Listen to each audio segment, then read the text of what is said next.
Ayun, good morning sa lahat, no? So, ngayon ay Tuesday.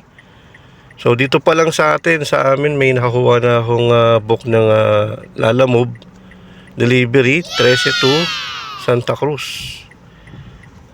Okay, ito siya, mga ka-service, mga assorted item. Kasama, pati yung mga nasa likod din, meron din. So, pooling naman siya, so pwede natin sabayan. Check ko kung meron pa tayo makukuha mga book, no, mga ka-service.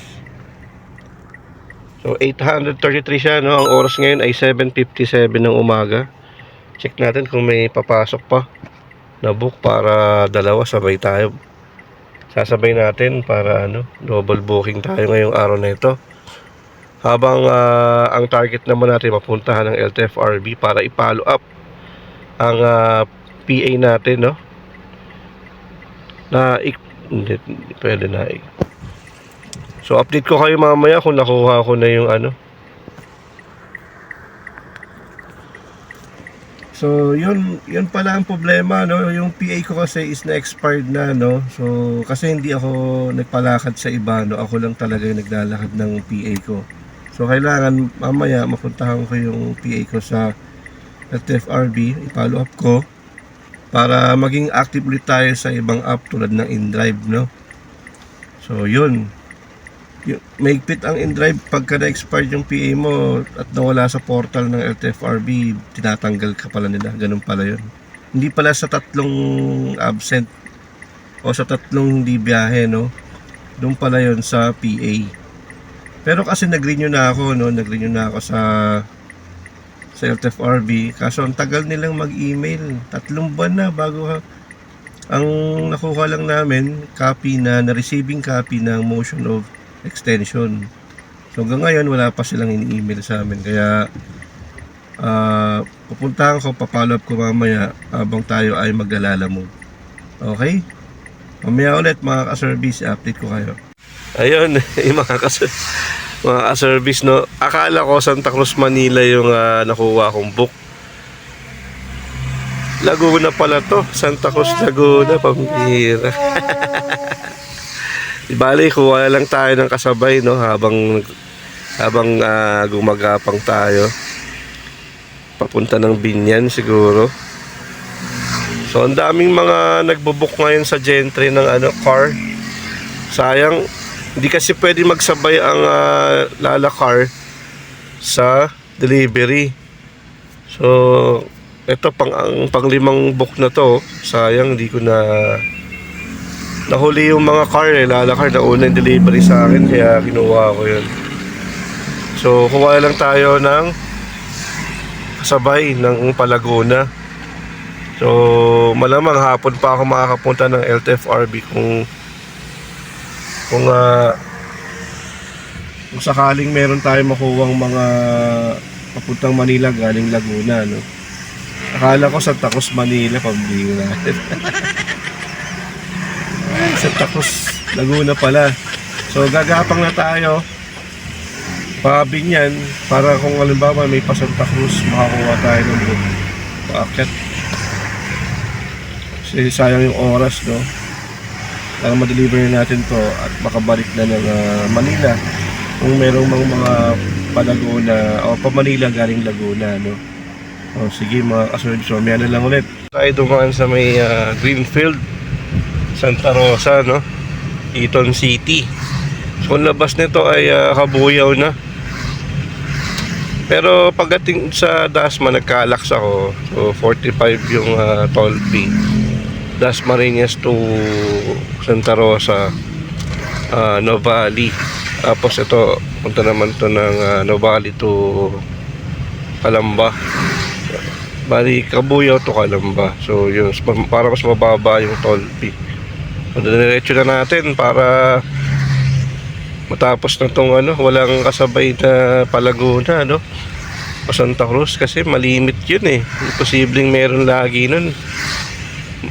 Pa Manila meron pa talaga sa amin sa 13, marami yan.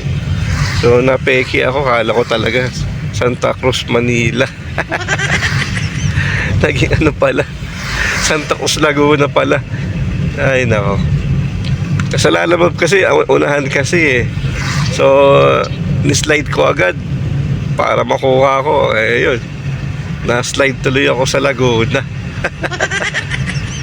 Ayun. So, pupunta na tayo ng SLEX to.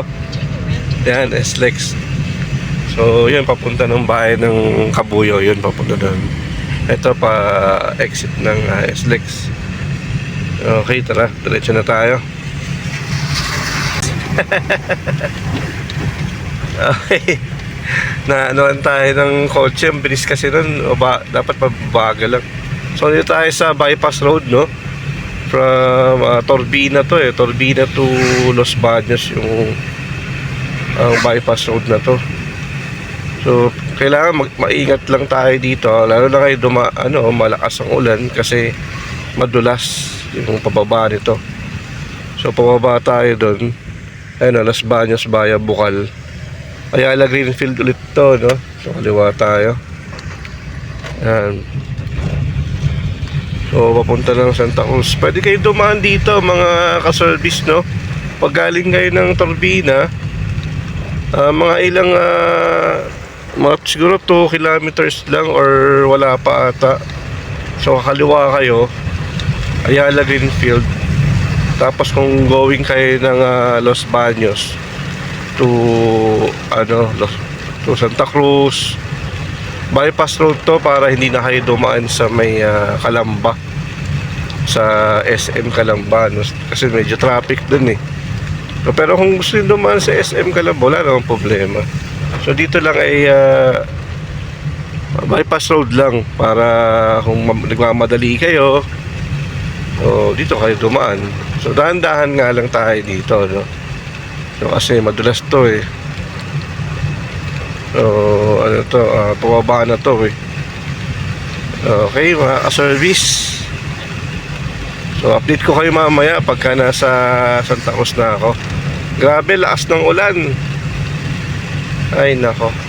Parang kailangan ko pa rin mag-aircon. Hindi na nga ako nag-aircon eh, kaso nagbo-moist. So, kailangan ko mag-aircon pa rin. Okay, mga ka-service, nandito na tayo sa may, sa may bae. So malapit na tayo, is 16 kilometers na lang, 28 minutes. Ang oras ngayon ay 10:18 ng umaga. So yun, malapit na tayo. Sana maano ko na to, no? Ma-deliver ko na to para mapuntahan ko yung yung site ng subdivision. Huwag ka munang kumaliwa, kuya. Okay, nilawang ko siya. Okay, mga ka-service, nasa Pila, Laguna na tayo, no? Ang bubunuin na lang natin ay 8.9 kilometers, 19 minutes. So mga 10:46 daw or 47, doon na tayo sa drop-off. Ang oras ngayon ay 10:27 ng umaga. Okay, Pila, Laguna. Tara, let's! Okay, mga ka-service, no? Dito na tayo sa Laguna. Bagong Bayan Road, Santa Cruz, Laguna, no? So, ito yung lugar. Hanapin ko na lang yung bahay, no? Bali, Phase 8, Block 5, Lot 2, Bagong Bayan Road.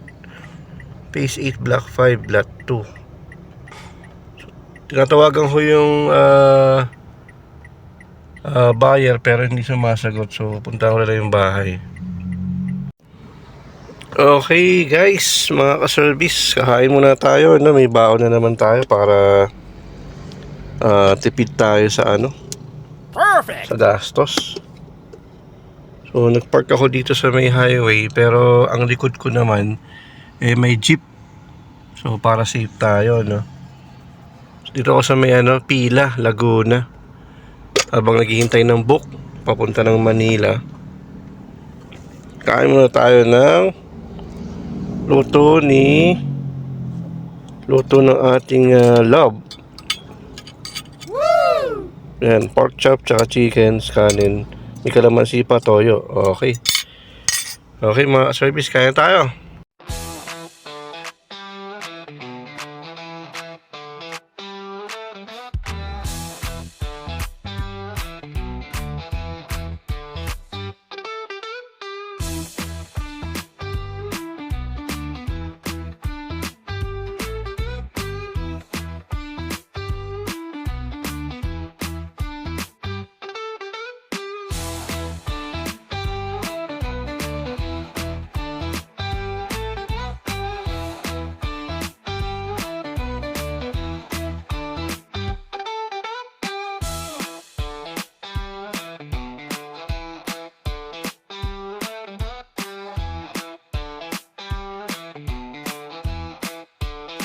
Okay guys, pinaihi tayo dito sa Hebron gasoline station dito sa may Victoria, no? Ganda ng gasoline station nila, luwag oh. So pinaihi ako, libre lang. Okay, libre lang naman talaga ihi, pero malinis yung kanilang lugar, bagong bago. Okay. Pagka pumunta kayo ng Laguna, dito kayo magpagas. Okay mga ka-service, nagkaroon tayo ng book galing sa bag. Hindi ko alam, bigla nagpumasok tong book kanina, Santa Cruz to Magdalena.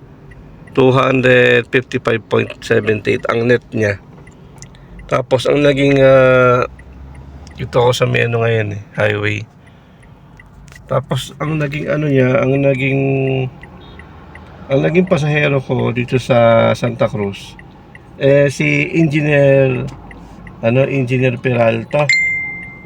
Si Engineer Peralta, ano daw siya, tawag nito, dati siyang kumandidato as vice mayor sa Binyan. So hindi ko siya masyado kilala, pero in-entertain niya ako, grabe. Pinunta niya pa ako sa simbahan nila sa Magdalena, ang ganda ng simbahan. Ang istorya nga daw doon, si Fernando Po Jr., doon lagi nag-shooting sila. So may pelikula sila doon na halos ng pelikula ni Fernando Po yun lagi ang simbahan, tas yung munisipyo, yung lugar na yon. So papakita ko yung video ko, nandyan yung video ko, no? Nakakatuwa lang kasi grabe entertain ni sir, no? Night of Columbus po kasi siya sa Magdalena.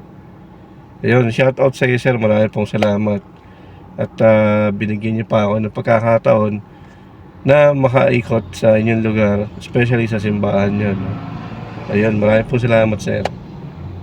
O yun lang mga ka-service, mamaya ulit at nahanap tayo ng book ulit para sa Pero gagapang na ako papuntang Calamba kasi alam ko dito wala masyadong book dito, banda dito Santa Cruz. Pag mga ganitong oras, siguro wala na. Kasi first time ko lang makapunta ulit dito. Hindi. Ngayon lang ako nakapunta rito, mga ka-service. Okay, mamaya ulit.